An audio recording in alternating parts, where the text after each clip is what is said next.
Le lendemain, quand ils quittèrent Béthanie, il eut faim. Voyant de loin un figuier qui avait des feuilles, il alla voir s'il y trouverait quelque chose.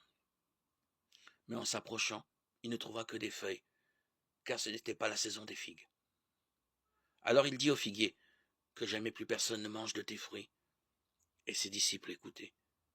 Il arrive à Jérusalem, alors Jésus entra dans le temple et se mit à expulser ceux qui vendaient et ceux qui achetaient dans le temple. Il renversa les comptoirs des changeurs et les sièges des marchands de colombes. Et il ne laissait personne traverser le temple en portant quoi que ce soit. Il enseignait et il déclarait aux gens. L'Écriture ne dit-elle pas, ma maison s'appellera maison de prière pour toutes les nations. Or, vous en avez fait une caverne de bandits. Les chefs des prêtres et les scribes apprirent la chose et ils cherchaient comment le faire mourir. En effet, ils avaient peur de lui, car toute la foule était frappée par son enseignement. Et quand le soir tombait, Jésus et ses disciples s'en allaient hors de la ville. Le lendemain matin, en passant, ils virent le figuier qui était desséché jusqu'aux racines.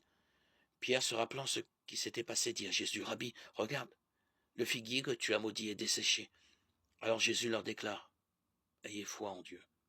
Amen, je vous le dis, tout homme qui dira à cette montagne, enlève-toi de là et va te jeter dans la mer, s'il ne doute pas dans son cœur, mais croit que ce qu'il dit va arriver, celui-là